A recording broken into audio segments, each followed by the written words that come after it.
चटकदार बाय मोहिनीमध्ये आपल्या सर्वांचे स्वागत आहे।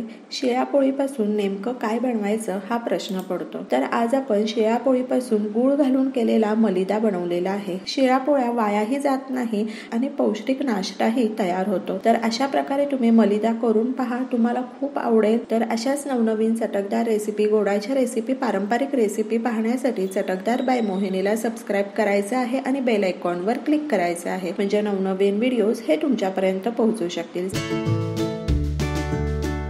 तर ह्या ठिकाणी आपण शिळ्या पोळ्या घेतलेल्या आहेत, त्याचे मोठे मोठे तुकडे करून घेतलेले आहेत। मिक्सरमध्ये एकदा फिरवून घेऊ। पोळ्या आपण अशा प्रकारे जाड वाटून घेतलेल्या आहेत। त्यामध्ये गूळ घालायचा आहे। साधारण 4 वाटी पोळ्या आहेत, तर मी 1 वाटी गूळ घातलेला आहे। तुमच्या आवडीनुसार तुम्ही गुळाचं प्रमाण हे कमी जास्त करू शकता।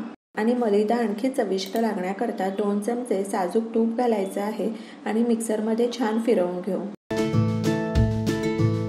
या ठिकाणी चविष्ट मलिदा हा तयार आहे। सजावटीसाठी काजू बदामचे काप घालूयात। तुम्ही पाहू शकता मलिदा अगदी झटपट तयार होतो आणि खायलाही तो तितकाच चविष्ट लागतो। तुम्ही अशा प्रकारे मलिदा करून पहा आणि मला सांगा कसा वाटला ते। तर अशाच नवनवीन आणि चटकदार रेसिपी, पारंपरिक रेसिपी पाहण्यासाठी चटकदार बाय मोहिनीला सबस्क्राईब करायचं आहे आणि बेल आयकॉनवर क्लिक करायचं आहे, जे नवनवीन व्हिडिओज हे तुमच्यापर्यंत पोहोचू शकतील। आणि वेळात वेळ काढून तुम्ही माझी ही रेसिपी पाहिली तर त्यासाठी तुमचे खूप खूप खूप धन्यवाद। पुन्हा भेटूया अशाच एका नवीन रेसिपी बरोबर।